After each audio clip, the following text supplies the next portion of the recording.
Hello and welcome everyone to this web conference this afternoon. Some people are still rolling in progressively, but for those of you who are here for a first appraisal of the CAP strategic plans when it comes to fairness, this is the room in which you would like to be. So welcome again to all of you. Thank you for joining. My name is Lisa Tostado, and I am the head of the International Climate, Trade and Agriculture Policy Program at the Heinrich-Böll Foundation European Union Office. We are the foundation that is affiliated with the German Green Party that is represented in the Bundestag. And as a Brussels office, we represent the foundation vis-à-vis the European Union institutions. The reform of the EU Common Agricultural Policy is underway, with the final vote in the European Parliament happening next week in plenary. So the time of this event is very topical indeed. And each member state has been drafting national CAP strategic plans. Will these CAP strategic plans pave the way for a sustainable agriculture, forestry and rural development, both in the EU and also beyond?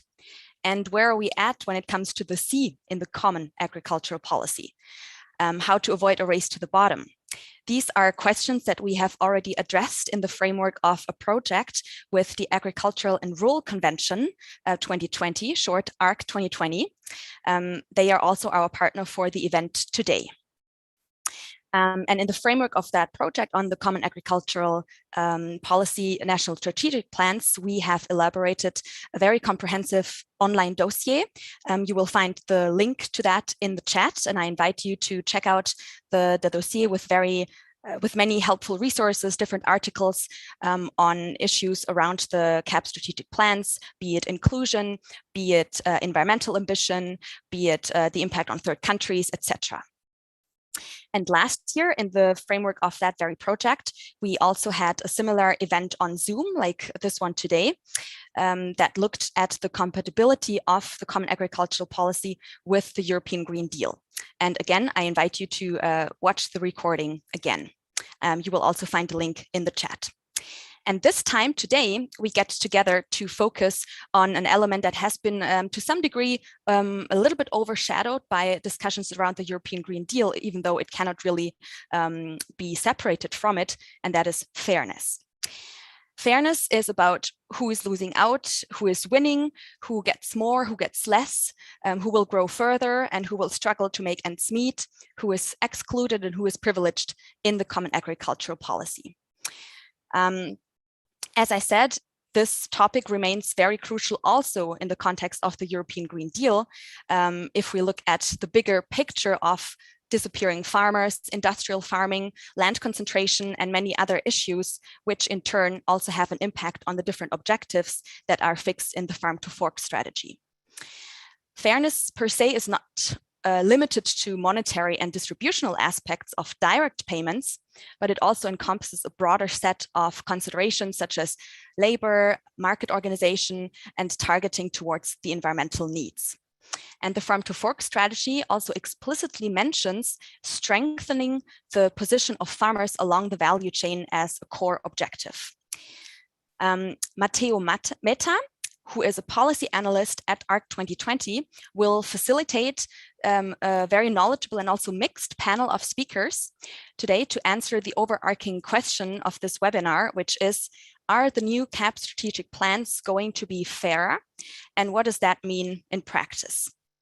And before passing the floor to Matteo, let me just briefly remind you of some technical details. I guess after, unfortunately, a very long time without physical meetings, you are aware of the different Zoom functions. Nevertheless, please use the questions and answer tool in Zoom, where you can type your questions and also like other people's questions so that they appear higher up on the agenda of questions, so to speak. And both I and Matteo will make sure to forward a maximum of questions to our panelists.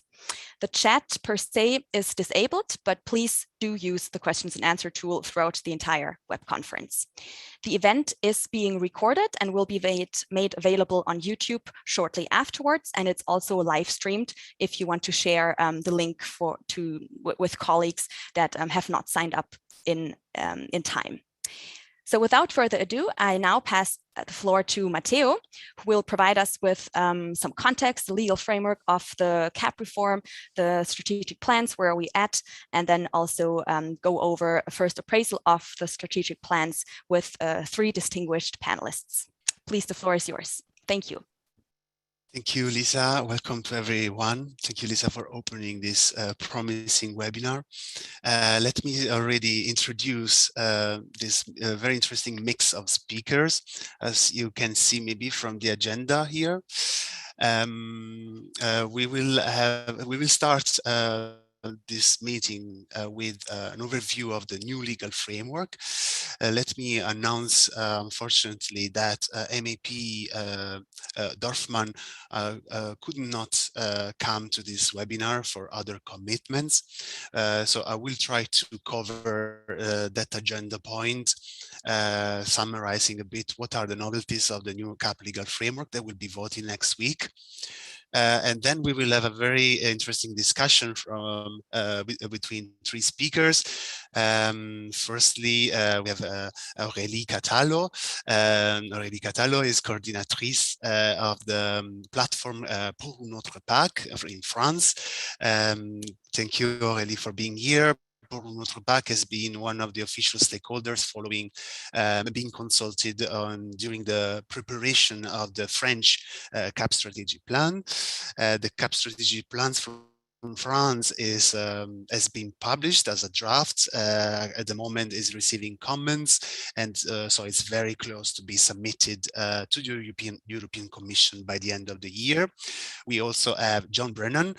John Brennan is an organic farmer from Leitrim in northwest of Ireland. He's also a manager of the Leitrim Organic Cooperative and member of the Tallaght Bureau, who is that is an organization of farmers and land workers in Ireland. Thank you, John, for being here, despite all your work in the farm. And finally, last but not least, Mr. Udo Hermerling,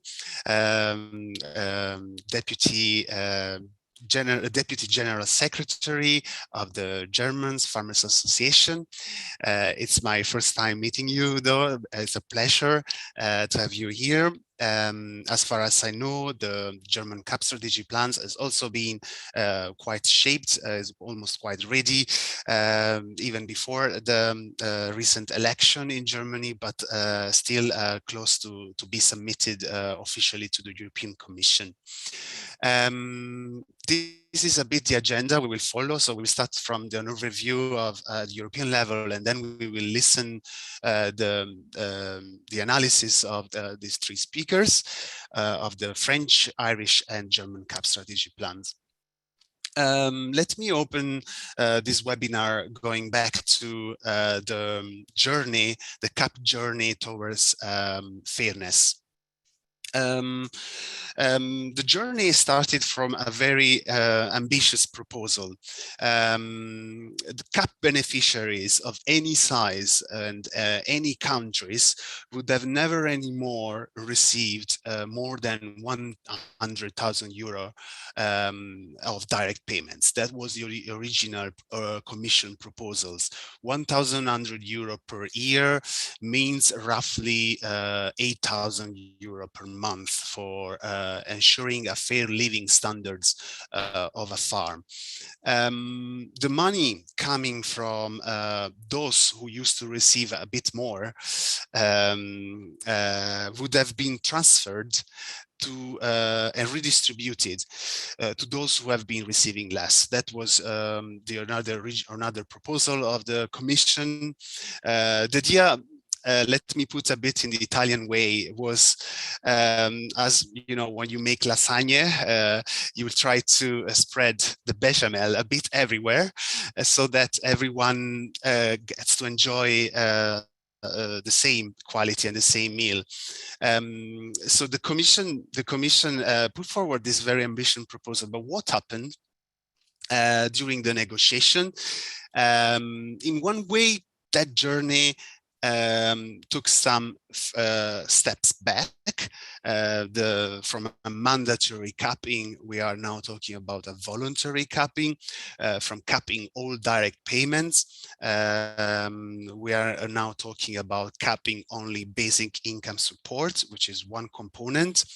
To avoid capping, member states have to dedicate at least 10% of direct payments to redistributive payments, which are called also CRIS. And all are happy with this because redistributive payments will be given, as we are seeing in practice, will be given to the first hectares of any farms, despite their size, and not necessarily to the small and medium size.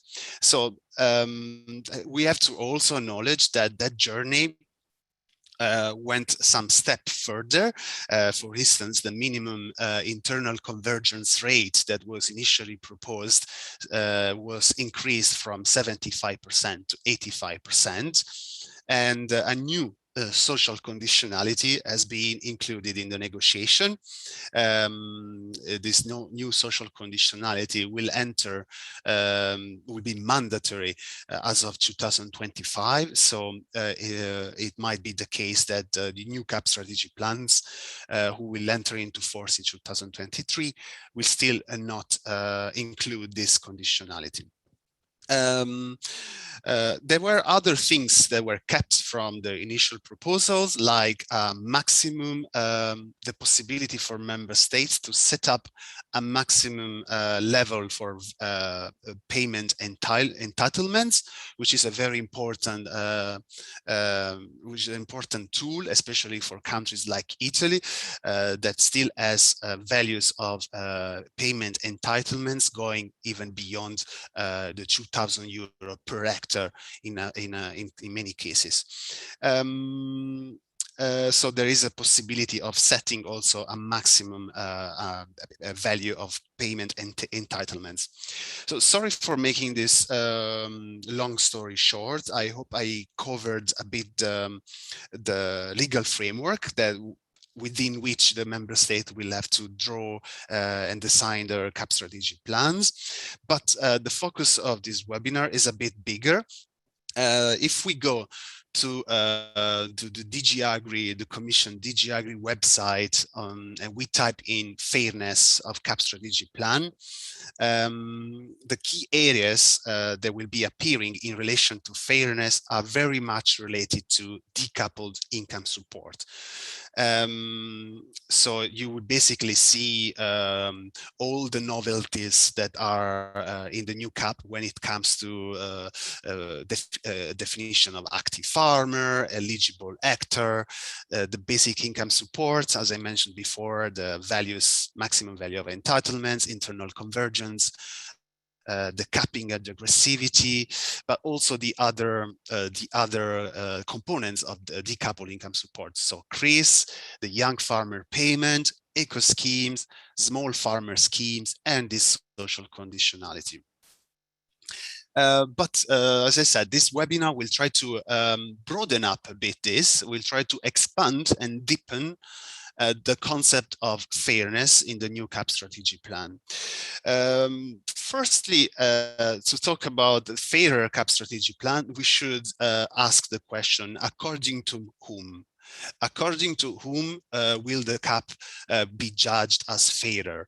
According to the Commission, according to the agri-ministers, according to the farmers' organizations, according to the farmers, to the societies that pays through the tax, the CAP. So it's an important question for having a deep understanding of who actually have a say and who should have a say, how farmers, for instance, are consulted when it comes to this decision. Secondly, we need to ask ourselves, fairer based on what? Based on the current programming periods, is the current programming period a good benchmark for appraising the new CAP strategy plan? Is the new legislation and all the minimum requirements set in as a golden standard to to appraise the new CAP strategy plan, or is the CAP strategy plans needs assessment who will be considered and possibly questioned from the evidence point of view, whether the new plans will be fairer. Thirdly, third question we need to ask is fairness only about decoupled income support? If the ultimate goal of a fairer CAP strategy plan is to ensure that every farmer has a fair living, standard living, why don't we start looking at other CAP interventions that are affecting farmers' income? So we will broaden up a bit this discussion, this concept of fairness, by including also other interventions. For instance, the coupled income support, the risk management tools that in the new legislation can take up to 3% of direct payments.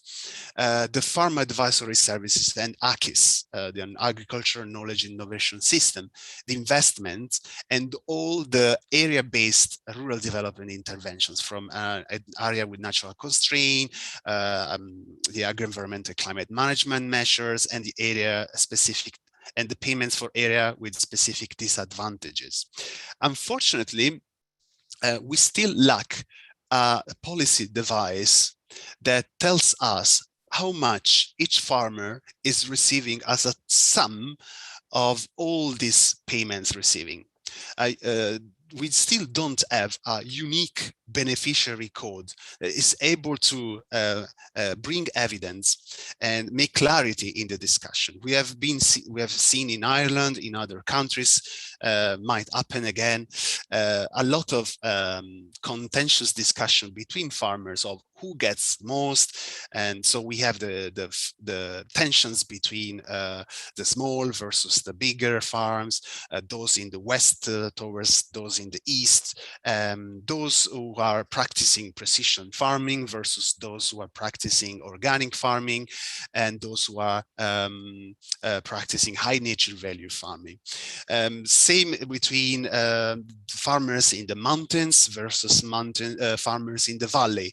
So there are a lot of tensions within the farming system when it comes to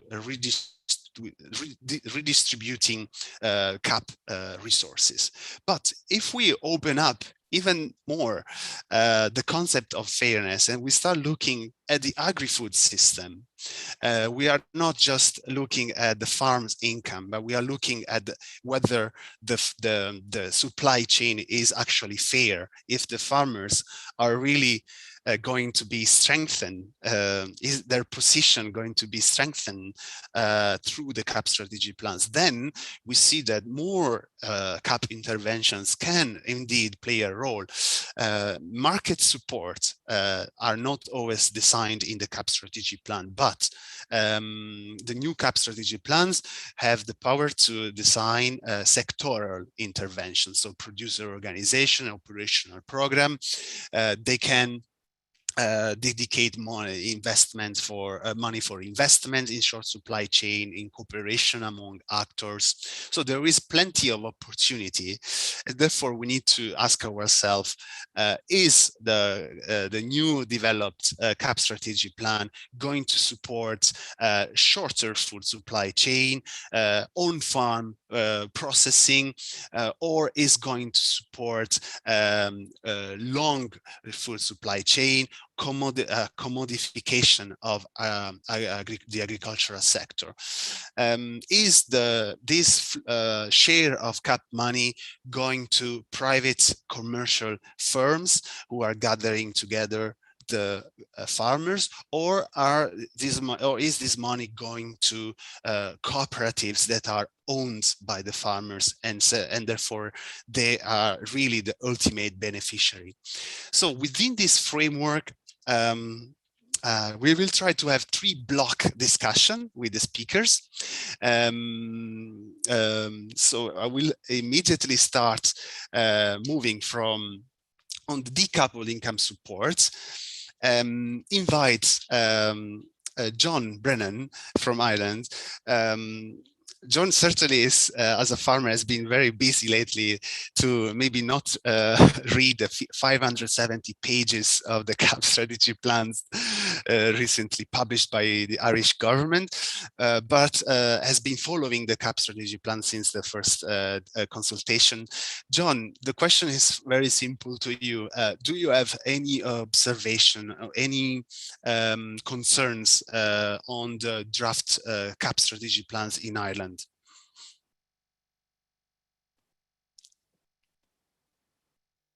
You are muted. You are still muted, John.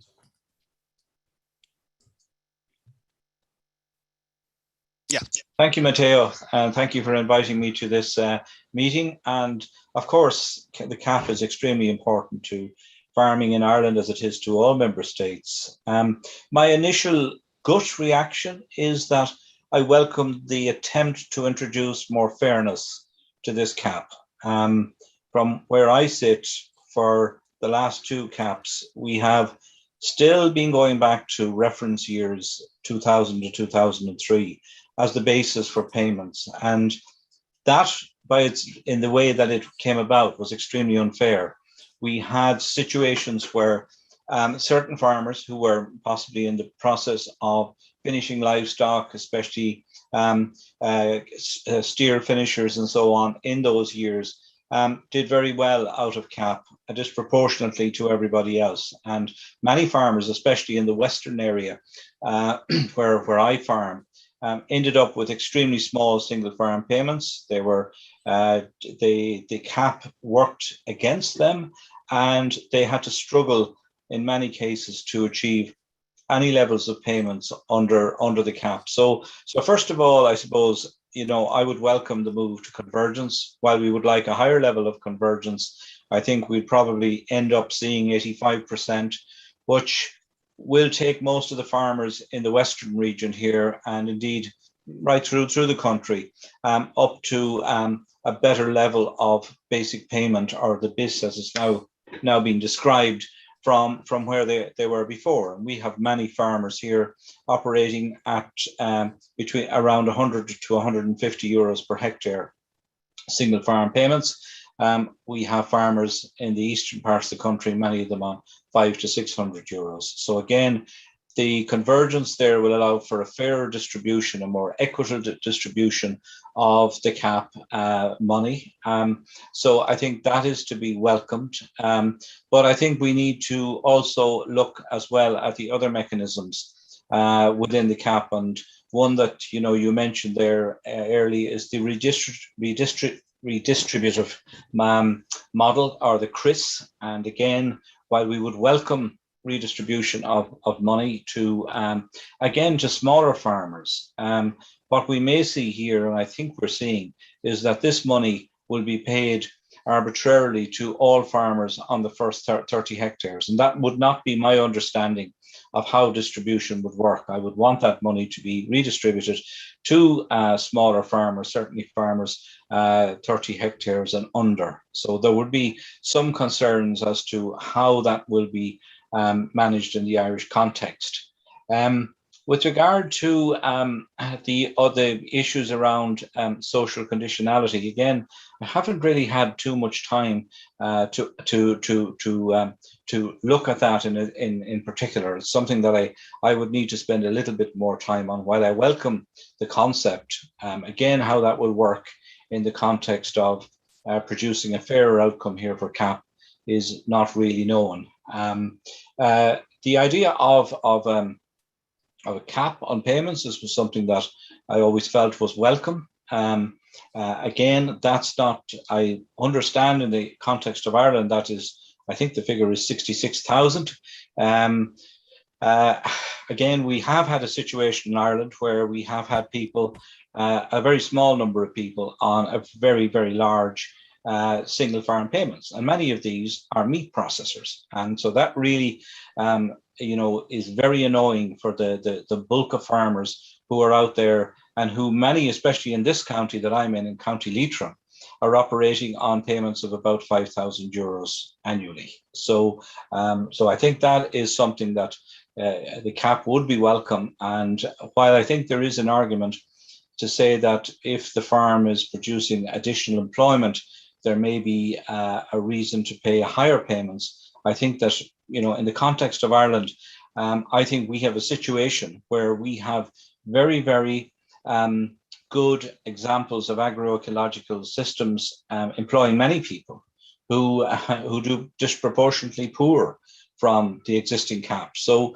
again, you know, what I suppose from our point of view is we see that given the climate crisis, given the ecological crisis, the biodiversity crisis, agroecological systems, whether they're organic, biodynamic, whether they're regenerative, are the ones that should be encouraged for all the reasons that most people in this room will understand. And so looking at the cap in that, I would look at it through that lens.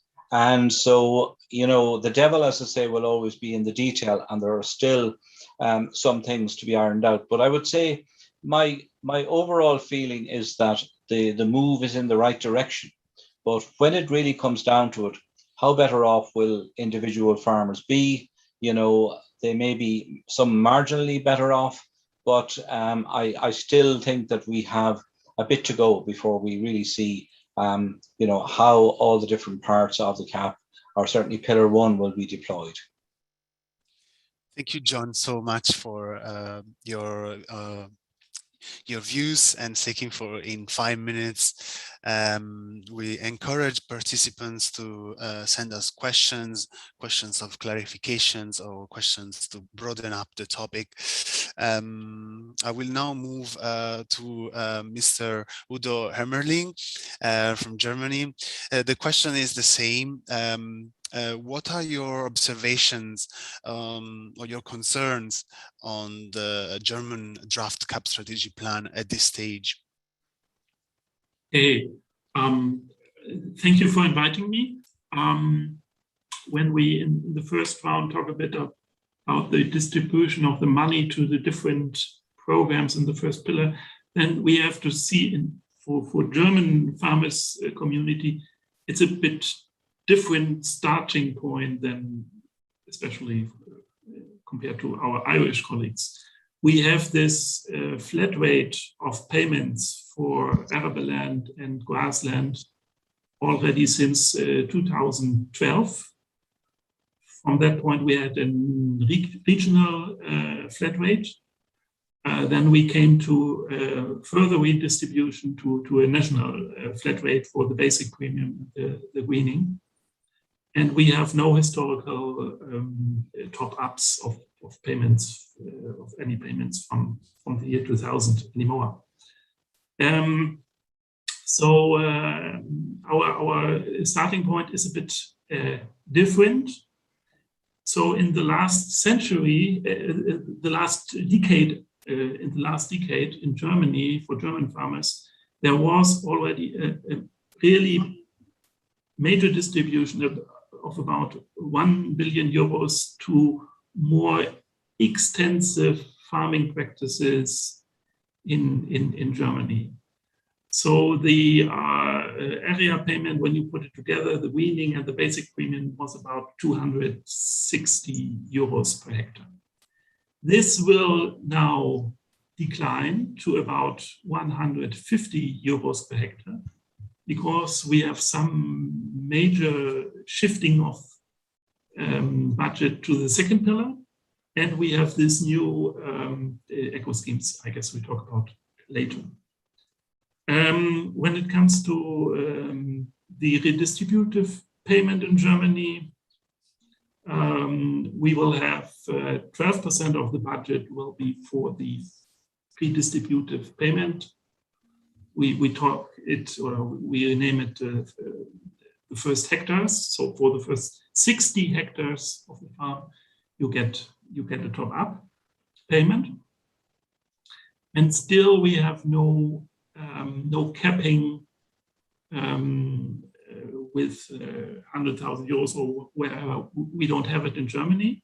And this is a kind of our compromise. You know, we have a very diverse farm structure in Germany, between small farms on the one hand, and in Eastern Germany, we have this bigger, often cooperative farms of local cooperatives of 1,000 hectares and more.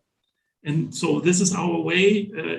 In the result, this 12% of redistributive payments will make more redistribution effect than a capping, whatever be. A capping of 100,000 euros has a lower redistributive effect of this compared to this 12% for the first hectares. So how do we see it? At the end, these questions of fairness of payments, we try to find not a perfect solution, but a kind of compromise. At the end, we can accept this as a farmers organization, how it works in Germany. The most important question is the decline of the basic payment to about 150 euros per hectare. And we have a higher conditionality, more environmental services the farmer has to deliver. For example, the 4% set aside. And the question is it still attractive, manageable for the broad farmers community to deliver really these environmental services for just 150 euros per hectare. Okay, this is my first impression on that. Thank you. Thank you so much, Merlin. I will move the floor. I will give the floor to Aurélie from France. The similar question, but a different country. Thank you very much, Matteo, and thank you to the two previous speakers. Unfortunately, but quite interestingly, the overview that I'm going to give for France is a bit less optimistic than what has been done for Germany and Ireland. And why is this interesting? Because I think that France was often seen as a very progressive member state as regards fairness issues in the CAP reform. But the decisions that have been taken now in France for the future French CAP strategic plan are very disappointing, because France is really sticking to the bare minimum requirements that have been imposed by the EU regulation, and there is no effort to make good use of the subsidiarity. So I'm still going to start with some positive points in the future first pillar of the French CAP. I will mention a good idea from our point of view in the definition of the active farmer. Indeed, France is going to propose that maximum age is going to be set up to be eligible to CAP payments that should be equal to the age at which one becomes fully eligible to a retirement with full pension. So, i.e., 67 years old here in France. But we fear that the European Commission will be against this idea, but at least it's a good point for us in France. As regards the young farmer payment, we are also happy to see that it will not be granted per hectare anymore, but as a lump sum, which is in favor of taking into account labor forces. So it's a positive point. And the final positive point that I'm going to put forward is the fact that we just learned, like yesterday, really, that France is intending to implement social conditionality from the 1st January 2023. So that's also a very good point from our side. Unfortunately, I'm now going to list some negative points, and you will see that for all those negative points, it's really France having not done any effort to move forward and to progress towards fairness, but really stick to status quo and not have any form of better ambition as regards payment redistribution. For instance, there will not be any full internal convergence in France in the future cap. We will stick to the minimum requirement, which is 85% of internal convergence by the end of the future cap period. And this will still create a very complicated and very discriminating payment entitlement system with historical reference that have really no sense anymore. So this is a very disappointing point from our side, especially when we compare to, for instance, what Germany is doing as regards this internal convergence and link to historical reference. As regards the redistributive payments, maybe some of you have a bit of background information about this.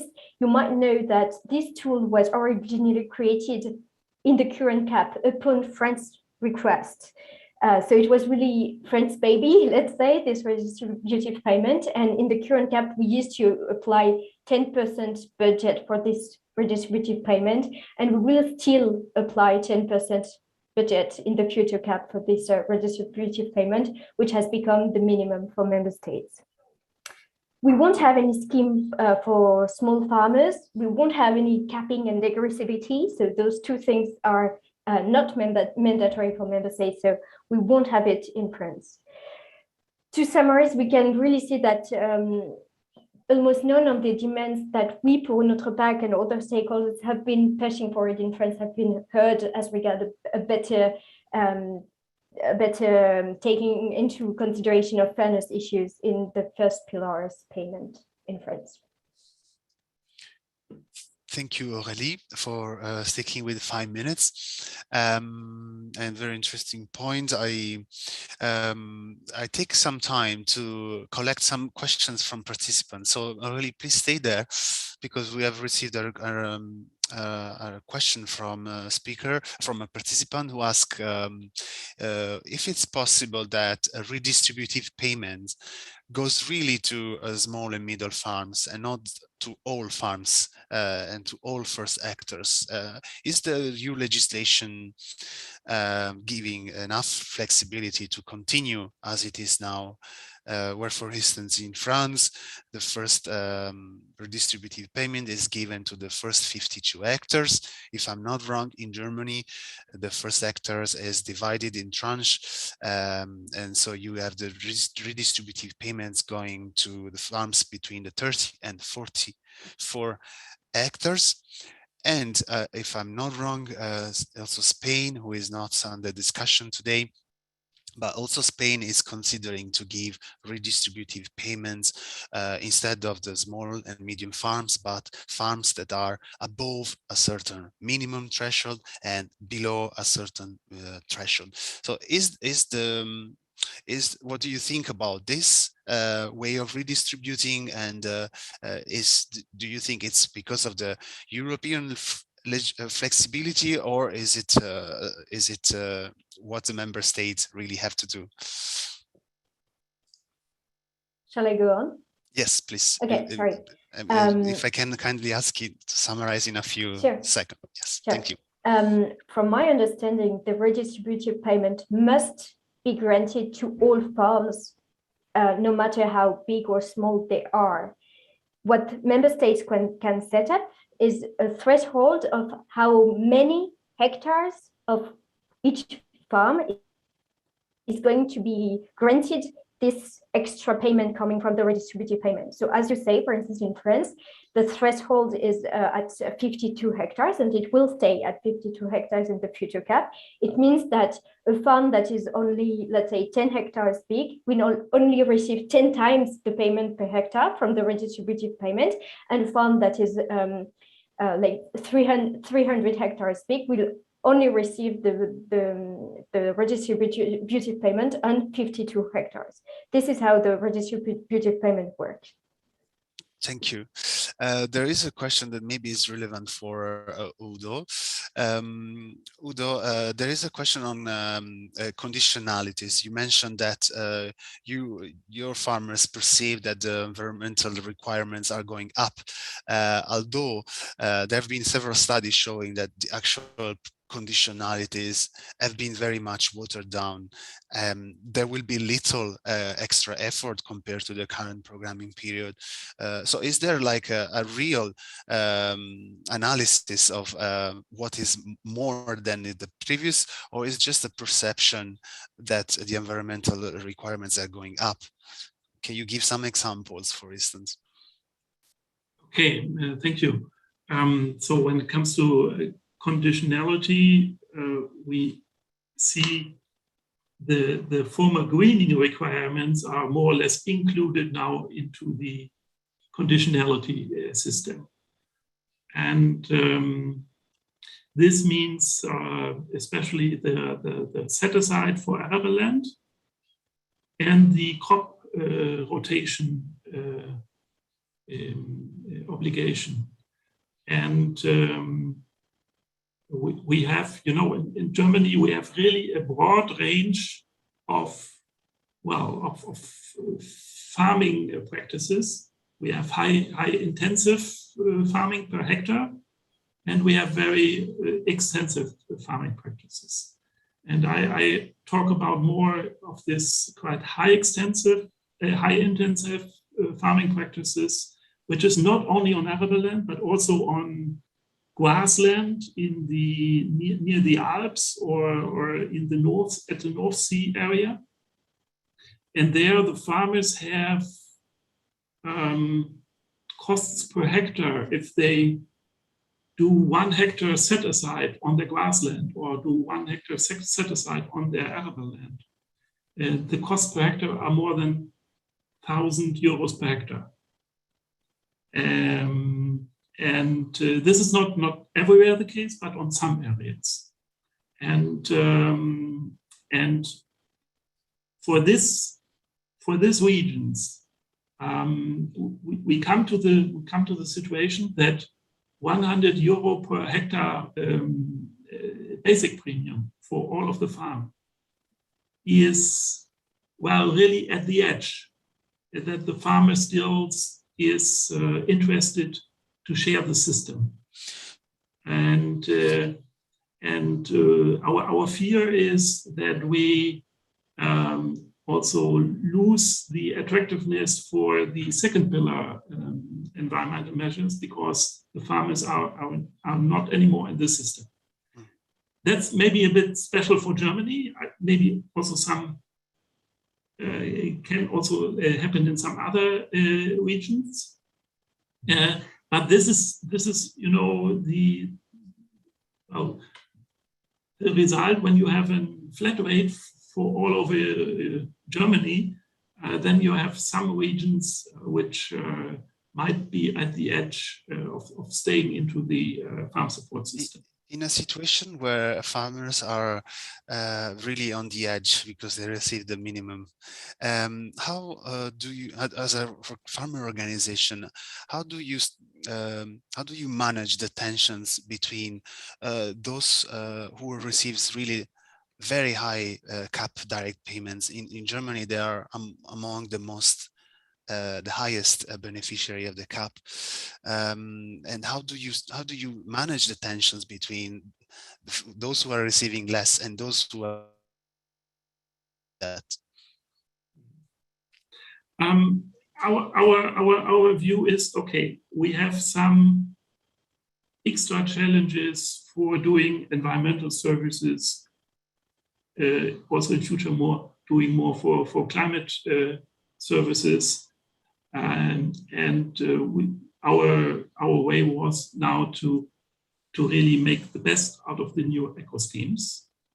What is really a pity now that the proposal from our federal ministry in Germany is a very low premium approach for the eco schemes, and the premiums for the eco schemes in Germany are significantly lower than the farmers have already now in the second pillar.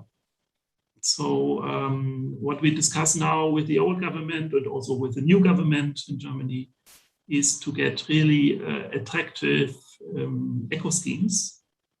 And then we have, well, different offers for farmers for all over Germany.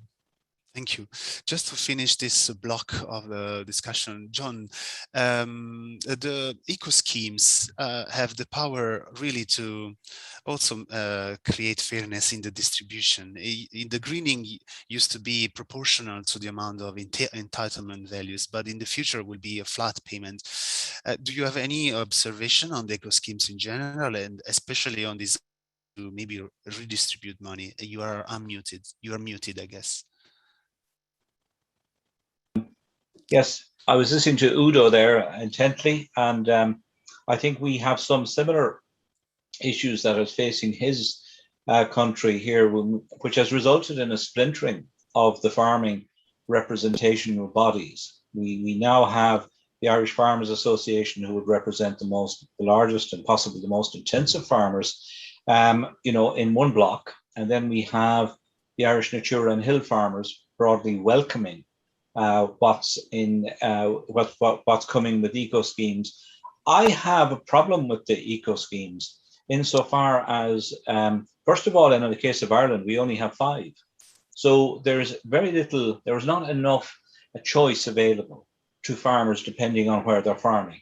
It's okay possibly here in the Western area where we can choose farming between 0.5 and 1 livestock unit per hectare, and also where we can choose the option to allow 30% of you know, biodiversity in a particular LIPIS parcel and still achieve you know, and that to be allowed as an eco scheme. But if I'm farming in the better area of the country, I might be only able to choose planting 500 or 600 trees, and some of the other eco schemes may not be relevant, especially if I'm farming over 1 livestock unit per hectare. So I think what's required in the case of Ireland, we require more choice. We require more ingenuity in terms of devising additional eco schemes so that all farmers can participate. And as Udo said, if farmers cannot avail of an eco scheme, it may very well make them jaundiced towards being involved in Pillar 2 as well. So what we're trying to do is we're trying to bring more farmers in from the margins and say, look, we want you to be involved in protecting biodiversity, protecting nature, protecting water.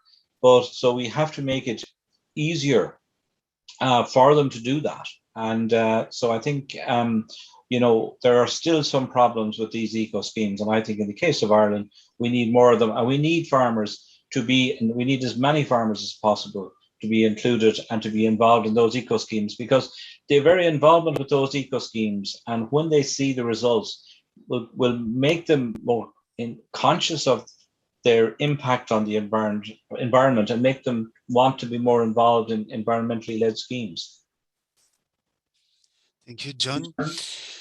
Indeed, we are now moving, even without realizing it, we are moving to the second block of this debate, and that's on the farming systems. If we start looking at fairness between, not only in terms of farm income, but also between different farming systems. New tools in the CAP can have a role there. What is your, this time I would like to start from Aurélie. Aurélie, what is your observations on the proposal regarding the rural development, agri-environmental measures, or the installation for young farmers, risk management tools, and coupled income support? What is there that is under concern? Mm-hmm. Well, I will start with the coupled income support. So I will remain right now on the first pillar, but I will also mention some interventions of the second pillar. As you might know, France is very much supporting the tool of coupled aid, in particular for the beef sector. And we think it's not bad per se, under the condition that the coupled aids are distributed in proportion to how good for the environment and the climate a cattle farm is, which is unfortunately not the case with the new rules that the French CAP strategic plan is going to draw for the allocation of such aids. Indeed, we will have a very complicated system for those future coupled income for the beef sector, and no condition has been set up to ensure that we will have higher payments for pasture-based farms, which is really problematic for us. And we end up with an extremely complicated system of coupled aids, but without the outcome of a better redistribution between the various types of cattle farming.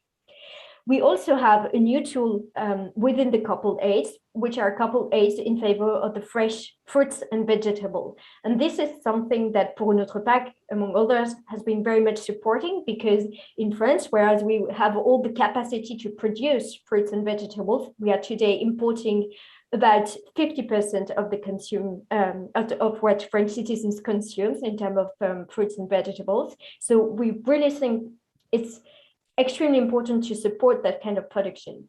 But even though we have won the creation of this new tool, the budget that is behind is extremely low. It's about 0.1% of the budget of the French first pillar, so almost nothing. And this is really unfair, because what we have since basically the creation of the CAP is that we have almost no support coming from the CAP that is going towards fruits and vegetables producers.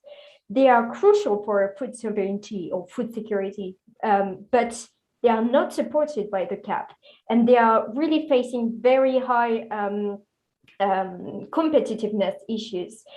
So we think that these new coupled aids should have been much more granted. One positive point about coupled aids would be, however, the increase of coupled aids for the production of legumes. We all know that legumes are good. I'm not going to go into details for that, and we think it's a very good way of incentivizing crop producers to develop the production of legumes, but also an indirect way to support pasture-based cattle farming, because the legumes that are naturally present in the pastures could also benefit from those coupled aids. As regards now the second pillar, you mentioned the risk management tools. In France, we will have, as we still have, as we already have, sorry, an insurance support, which is something that we do consider as very unfair, because which are the kind of farms that can the most easily be covered by an insurance? Those are actually the farms that are the less resilient. I'm not going to go into details about that, but the more your production system is simple, the more you have a very limited number of crops, for instance, the more easily you have access to insurance. And this is what we are supporting as risk management tools.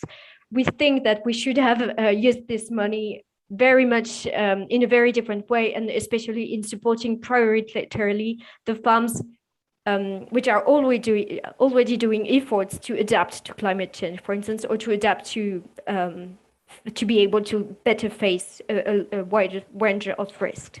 Sorry, Early, you have a few seconds left. Yeah, let me just finish with a positive point, if you mind. The measure that is called areas facing areas with natural constraints, is something that is benefiting a lot of the second pillar budget in France, but the criteria of this measure are made so that it's extremely well distributed among farmers, because it's quite complex the way it is made, but a lot of different parameters are taken into account, so that the redistribution is extremely positive in this measure. So my point would be that we are able to do such a positive redistribution for this measure, areas with natural constraints. Why aren't we able to do the same things for other CAP interventions? Thank you so much. Thank you, Aurélie. A lot of issues, a lot of topic, interesting observation, especially on risk management. I could understand what you mean when I visited a very diversified farms in France, who said there is no insurance for my 48 crops I have in the 6 sectors that I rotate every 3-4 years. There isn't an insurance scheme for this diversified and complex farming system. So I take your point. I will pass the floor, to Udo Emmerling. Udo, any thoughts on this aspect? Maybe I will start again with the development of the agri-environmental measures in the second pillar, which are really very, very important for us. And I will start with organic farming. We have also national and also European aims of expansion of organic farming. And this means that the payments for organic farming have to be calculated higher than we have it today. And depends a bit of the budget in our states, in our German Länder. But I guess the payment for organic farming will raise, I can say it not exactly, we have no data yet, but somehow between 50 or 80 euros per hectare and year. But this is maximum compensation what the organic farmers lose in the second pillar, in the first pillar, what they lose in the first pillar. Because many of the eco scheme offers will be blocked for organic farmers. And also conventional farmers, for example, on grassland systems, which have already payments for grassland extensification, they will be then blocked for the first pillar eco schemes in some types of the first pillar eco schemes. And this is a bit of a pity that the general politics say, well, farmers, please do more for environmental services, but just the farmer who already do some, they will not be the winner of the game of this reform. That's for sure. And we have no real solution for this at the moment. It's just diagnosis, but we have to see on this. And this is a kind, on an analytical point, a kind of question. Is this calculation of the environmental payment based on higher costs and income forgone for the long run? Is it really okay? And for the farmers to sign on that system. Second point, I just want to mention from a bit special German point of view. This is our animal welfare debate we have. We have a kind of national consensus now. We hope we get also some finance from the new government for changes in our livestock. But this will be, we focus as a farmers organization to have extra finance from this, from national money. We cannot pay this also from the CAP money. So far for me. Yeah. Thank you so much, Udo. Thank you also for covering animal welfare, who is part of the discussion. I hope at some point we also discuss about gender. But John, to conclude this, what are your observations when it comes to fairness in the farming systems?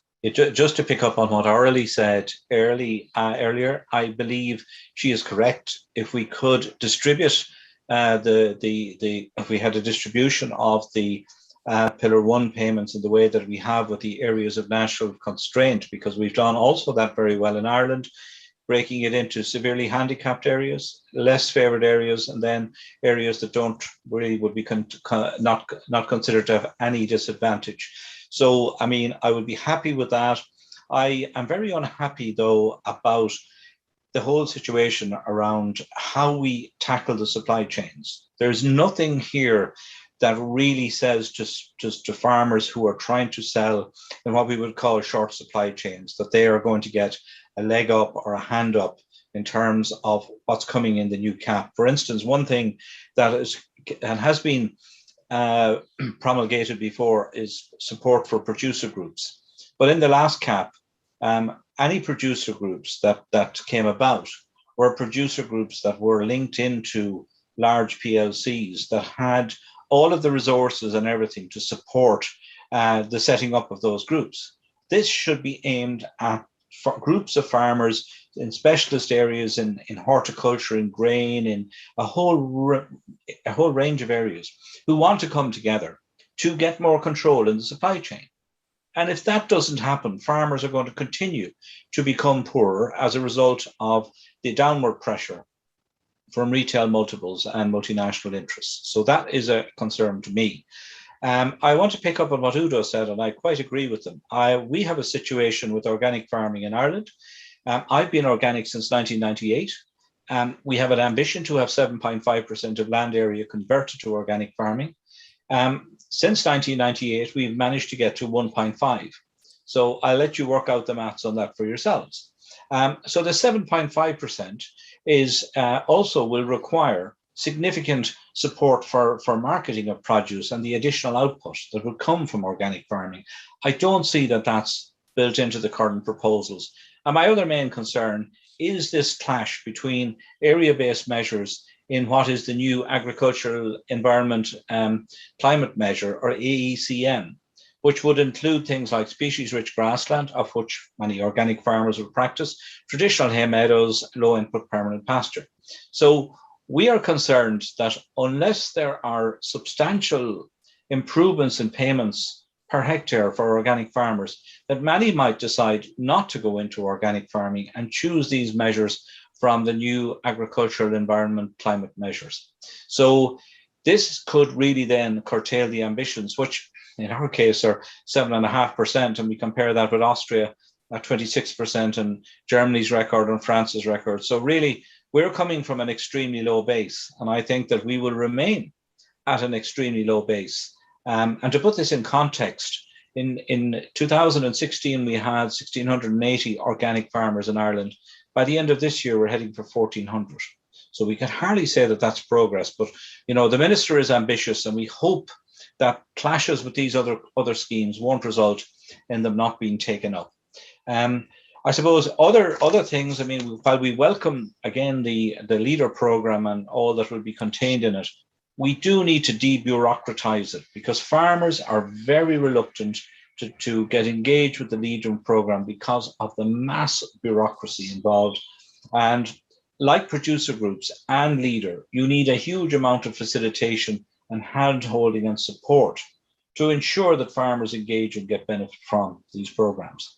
So, I mean, these are within the AECM measure. We've already had discussions on support of rare breeds, but we also have an extra context in Ireland in that we also now have the National Parks and Wildlife Service with their agri-environment schemes. So we have to work out, are there going to be potential clashes between what's proposed in the CAP and what's proposed by NPWS? So, as I say, there are the known unknowns and then the unknown unknowns. So we have quite a bit to go yet, I think. Thank you so much, John. I'm very happy with how we stick with the time, and I really appreciate your support in this.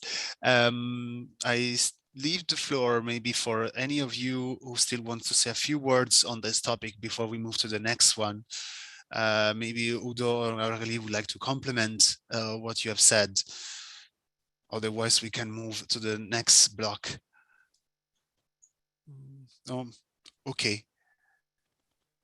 Maybe I can add one point, and this is the question of the investment schemes,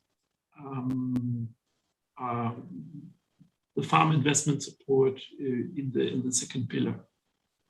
And there we have a kind of innovation. This is the non-productive investment support, or support for non-productive investments.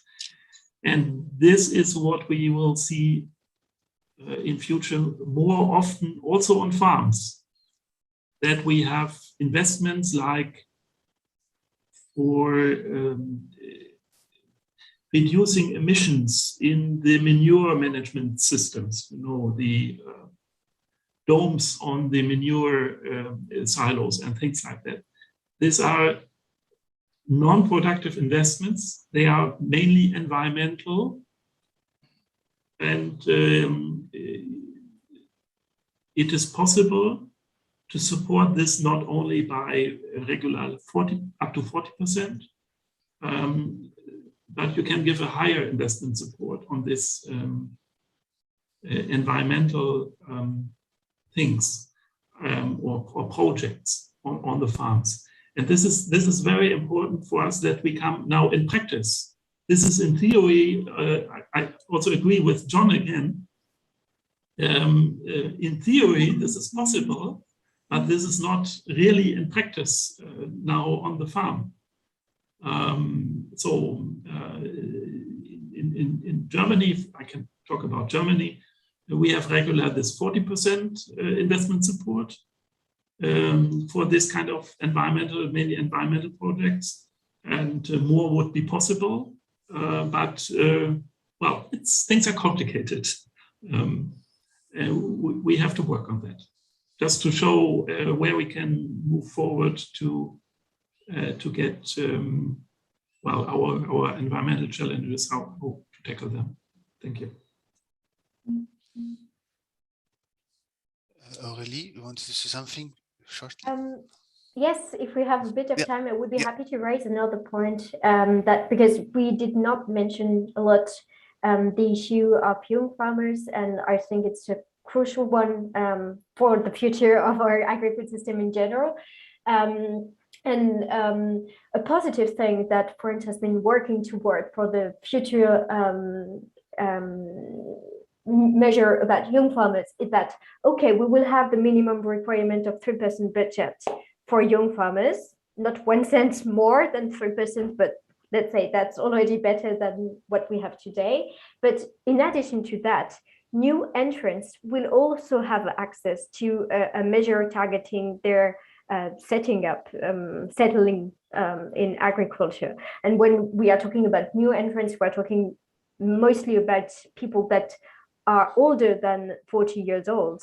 And at least in France, they represent a growing part of new farmers.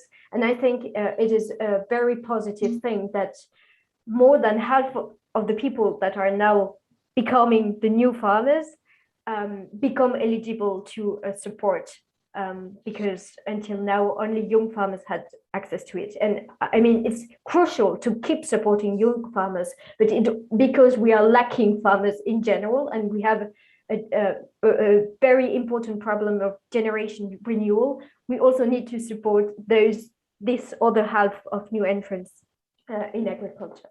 So that's a positive point, I think. John?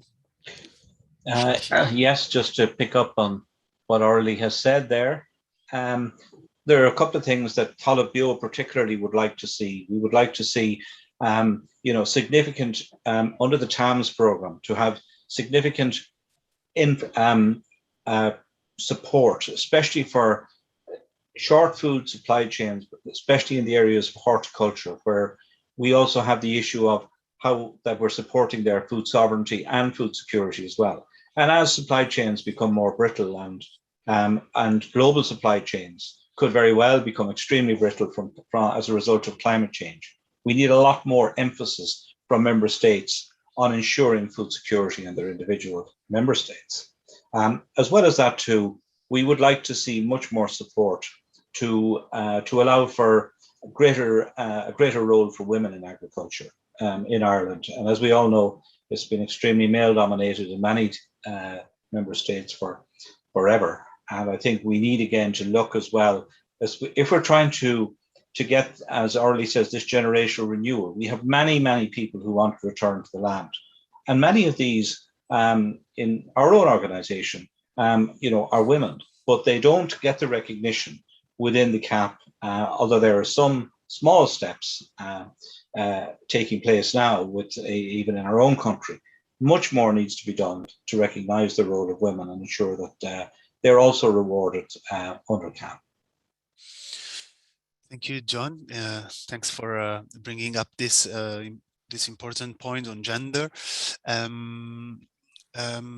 We have to finalize this discussion on the last block, and John has already introduced us a bit of key terms here are, when we talk about agri-food systems, indeed the CAP strategy plans can influence the way farmers, the position of the farmers along the supply chain. Again, we have to be critical. We don't have to be blind by terms like producer organizations just per se as a solution to the problem. We need to see who owns this producer organization, who owns the capital, and who is receiving the money. At the end, we can all pretend that farmers are winning, but as a matter of fact, we cannot disagree that the farmers here are those who receive the least along the supply chain. So maybe let's start from Udo. Udo, have you had a look at this aspect of the draft strategy plans, and what are your concerns when it comes to the role that CAP strategy plans have on markets? And thank you. Okay.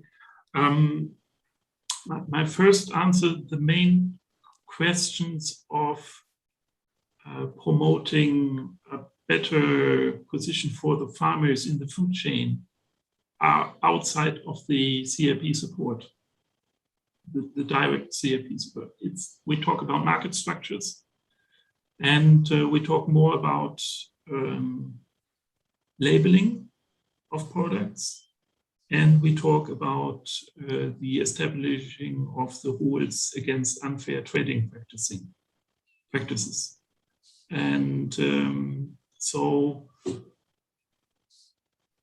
on that, when we talk about agri-food systems, I would really say we have to have a broader view what's going on. And I can say it for my organization, for DPV. We are really struggling to have an obligatory labeling for meat and dairy products. For their origin and for their kind of the livestock system.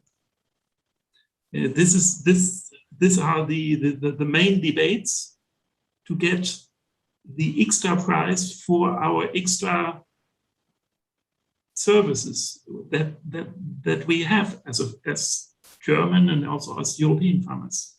When we fulfill higher standards, the consumer has to find it on the product at the end. And this is often not fully the case. So we are really talking about changing rules for labeling, for rules of labeling of origin and sustainability and animal welfare. And when we look at this, we have to now, I think, hurry up a bit in Europe because the retail companies, they are setting up their own systems, private systems already. And in some times, the farmers can also negotiate with the retailers, but often the farmers, they have just to take the rules and fulfill it, because they have made their long-term investments in the livestock system, and they cannot change it like the retailers can. So there's again a market pressure when it comes to this labeling rules. So it's a bit broader view when we talk about agri-food systems of the future. Thank you. Thank you so much. Though maybe I can ask John if you are the same opinion that most of the market influence or market powers are a bit out of the scope of the CAP strategy plans. Don't you think the CAP strategy plans, for instance, in the investment, by prioritizing certain investments or by prioritizing certain type of producer organization, because these are under the scope of the CAP strategy plans, the sectoral intervention, don't you think we can make the agri-food system a bit fairer? Well, I think to pick up on what Udo said, yes, I mean the powerful retailers, and they're coming up with their own labels that in a way still removes more control from farmers, and food labeling is outside of the remit of CAP, and it is an extremely important part of what we need to look at in terms of improving the whole food chain and improving it for the producer.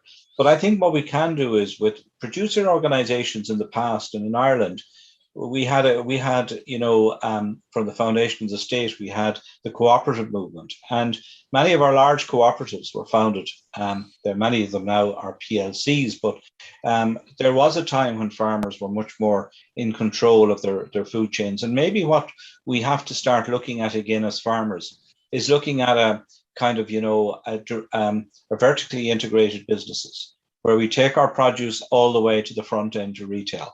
I think that could be a challenge. I think that's something that could be facilitated within the auspices of the CAP, and to try again once more. And I think the consumer would very much like these models. I'm beginning to look here in Ireland at places like, for instance, we have the urban co-op in Limerick growing exponentially. And I think there is room within the cooperative model for producers and consumers to work collectively, and that to improve the supply chain, also to improve the quality of the produce as well. But overall, to bring much more fairness to those chains. And I think we have to try and work within the scope of these producer organizations to start to and try to imagine where we could take that. Thank you so much. Aurélie, just to close this block, is there an ambitious plan from France in terms of addressing as many agricultural cooperatives within the producer organization support, or addressing as many farmers? Is there an ambitious target to make sure that the farmers are better organized? Or do you have any other observations when it comes to agri-food systems? Yes. First of all, France has been the member states, asking the European Commission to include the possibility to create new sectoral interventions in CAP strategic plans. Until now, as you probably know, we had very well predetermined sectoral interventions such as wine, olive oil, and etc.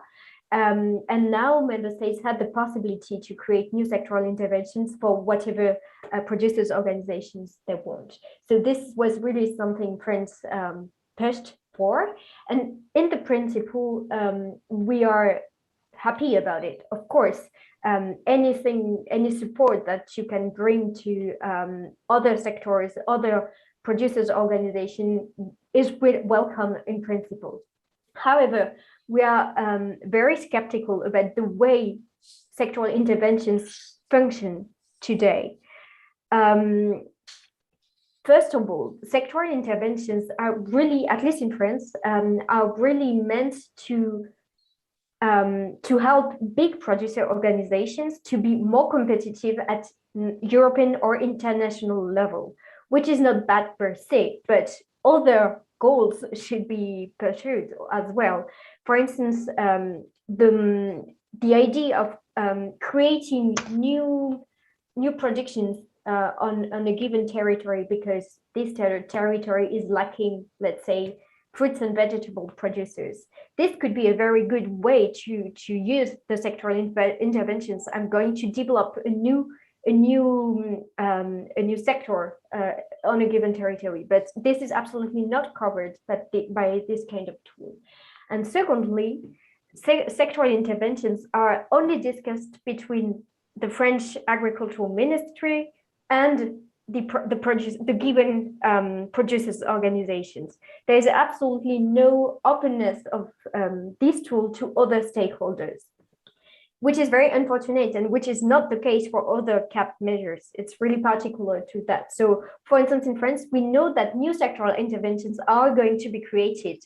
We hear here and there some new ideas, but we know that discussions are ongoing and we have absolutely no idea of actual decisions that could be taken.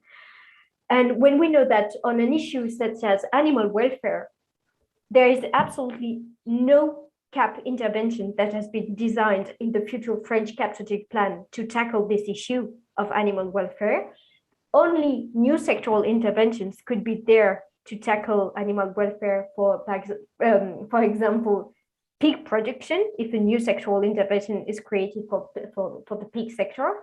But because animal welfare NGOs are not at all included in these discussions, we are almost sure that the animal welfare issue is not really going to be pushed forward in this new sectoral intervention. So it's not to say that it's necessarily bad per se, not at all.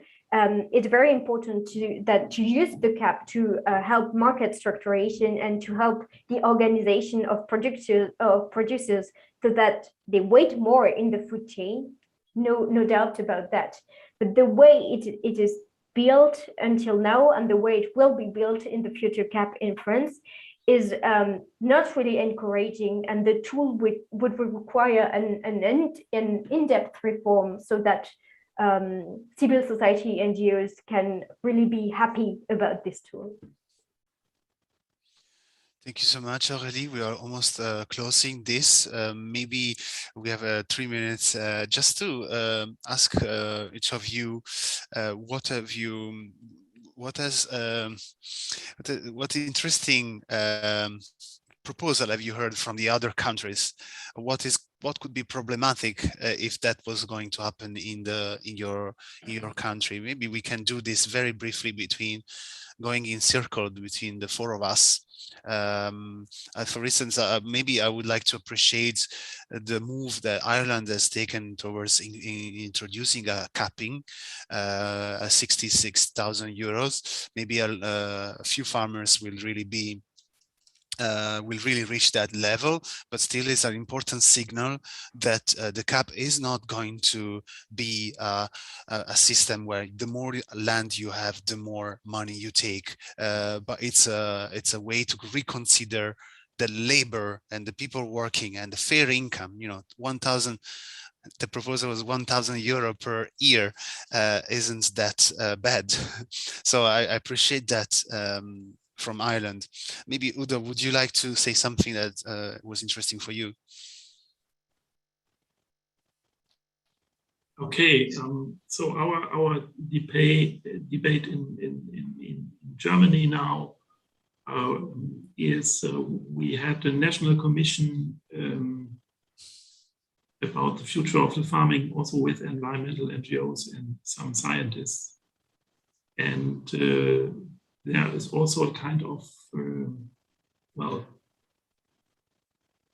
future of the CAP payment system when we talk about 2030 and further. And our view in not as DBV, but in this commission, this national commission as a compromise was, okay, after 2020, we will only see payments for environmental services, but these have to be attractive for the farmers. There have to be some profits into it. And this means a new design of this environmental measures. And so again, I would say, when you ask me, do we need a capping in Germany? I would say no, because our future is after 2030, we will see only environmental payments, but they have to be profitable for the farmer. Okay, thank you. Thank you, Udo. Aurélie? Yeah, I have really appreciated one remark that has been made by Herr Hemmerling earlier when he said that the farmers who have already done a good job in their agroecological transition will not be the winner of this CAP reform. And Mr. Brennan also said he agreed on that. And I think it's a very interesting question about fairness. This point is also true in France. Organic farmers, current organic farmers, are going to be the big loser of this CAP reform. And it is true that the fairness issue forces us to wonder whether the CAP payments should be there to support the agroecological transition of farmers who have not yet started it, or whether it should first and foremost reward the farmers who are currently already having very positive practices. However, you cannot, I think, choose the first option, i.e. to really support the agroecological transition of those who have not started it yet, if you do not offer any form of reward at the end. And those very pioneer farmers who have been doing efforts since decades, they have been losing from one CAP to another. They have never gotten enough payment from the CAP in comparison to the efforts and to the services they were bringing to society. And I think that in terms of fairness, we really have to reconsider the distribution of payments between those two groups of farmers, even though it's a bit caricatural, of course.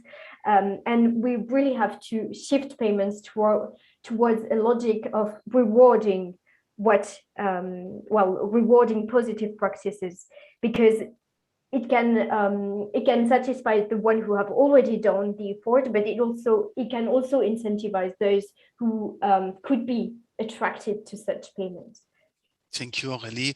And John, really briefly, we're in closure. Yeah, and picking up on what both Aurélie and Udo have said, I think that this message is getting out there to even the people who are looking now at organic farming, saying, well, it looks like the existing organic farmers are not going to be very well looked after, you know, on that under the new CAP. And will we become those after a further 5 or 7 years? Will we be that bunch of farmers as well? I mean, you know, that's sending out a very poor message. And I suppose other things I picked up on, you know, was what Aurélie said, the lack of ambition for CAP in France, who Ireland would always look to as a kind of a leader, you know, we'll say in many different areas, including agroecology.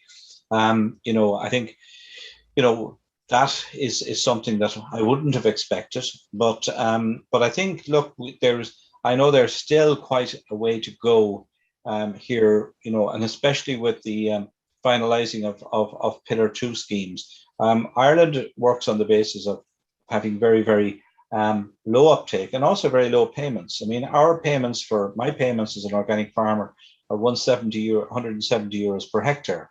You know, if I was in Denmark or Austria, there'd be a multiple of that. So I think, you know, there's a lot of variation between member states, but I think, you know, the thing that's in my mind is just a headline I heard this morning that Europe has lost 294 million sparrows. And they are a significant farmland bird. And I think that no matter what we do, we have to really be conscious at this stage that we have an environmental crisis. And whatever we do in CAP, we have to be able to ensure we can produce food and protect the environment. Thank you, John. Thank you to all the panelists. These were already very good concluding remarks, in fact. And before we really wrap up, looking at the time, it is the moment to do so. I'd like us to take just one step back and before we then look ahead. So one of the driving ideas behind the CAP reform was to give more power to the member states, partly also in response to this, to the decade-long blaming of Brussels for the problems arising from CAP. But ever since the proposal from 2018 already back then, there have also been concerns that this may lead to less comparability and maybe also erode the commonality of the CAP across the entire bloc. And to better understand this process around the national strategic plans, compare them, foster public debate around them as they're very complex per se, and to just accompany different stakeholders, we have that project with ARC 2020. And I again invite you to look at the online dossier which is full of resources. And today's event was specifically dedicated to fairness. We had 3 different blocks around the direct payments, farming systems, and food systems. And we touched upon so many different issues. We heard about young farmers, pensions, the gender dimension, non-productive land, animal welfare, and so many others that all have that dimension and are per se, again, important to reach farm to fork objectives and therefore also European Green Deal objectives and just transition objectives. And it is obviously complex, as you can tell, also by some of the questions that have unfortunately remained unanswered, but please do not hesitate to get in touch with us. And I also invite you to either watch the recording again and get in touch with our panelists, whom I would like to thank. And to close and to kind of look ahead, I now invite Matteo, our great facilitator of today's event, to just say a few words about the next steps. What do we have to expect in 2022 when it comes to the National Strategic Plans process? Thank you, Lisa. Firstly, thank you to all the speakers for this very in-depth discussion. It's not easy to find people who knows a lot like you do. So very thank for coming to this event. From my side, I learned so much, and I would like just to outline a few steps that are in front of us. The CAP legislations will be voted next week by the European Parliament, the 3 legislations, and most likely we will have official legislation agreed by the 3 co-legislators by the end of the year. Both legal acts and secondary legislations. By December 2021, all member states have to submit their draft plans to the European Commission. It will be a good practice to publish the draft that is going to be sent to the Commission, so that in the 6 months that the Commission has to appraise the CAP strategic plan, all society, all experts can be engaged in giving comments and still making improvements if possible. So we really encourage, I hope the message is clear that we need that kind of transparency. When it comes to fairness, I would recommend to have a look also at the targets and the performance indicators that are connected to the draft, to the interventions. Let's have a critical look at result indicator 6 on the redistribution to small farms, result indicator specific needs, and result indicator 30 on generational renewal. Result indicator 4, which shows how many farmers are receiving support if they comply, if they are complying with the conditionalities. That's also important when it comes to social conditionality, for instance. Although some indicators, from my point of view, are not always precise and always meaningful in the message they want to say, but let's have a look also at our indicator R10, which tells us how many farmers will be supported through producer organizations, short food supply chains, and other interventions going more into the direction of fairer food systems. From now until the submission, it's important that the member states engaged with scientists, engaged with society in the simulations of different way of redistributing payments. No, and they have to, the people have to be, they have to understand what is behind these models. They have to understand what are the hypotheses, and possibly the best scenario has to be compared to the minimum scenario. Sometimes we don't have to stick with the business as usual. Let's also hope that there is different alternatives and the decisions on fairness are fairly taken. This is from my side. Thank you, everyone. Thank you, Lisa, for moderating this interesting webinar. And I hope we can be all in touch for the future. Okay. Thank you all. Thank you to the panelists. Thanks. Thank you. Goodbye. Thank you to Okay. the attendees. Thank you, See you all Matteo. again. Bye-bye. Bye. Bye-bye. Goodbye.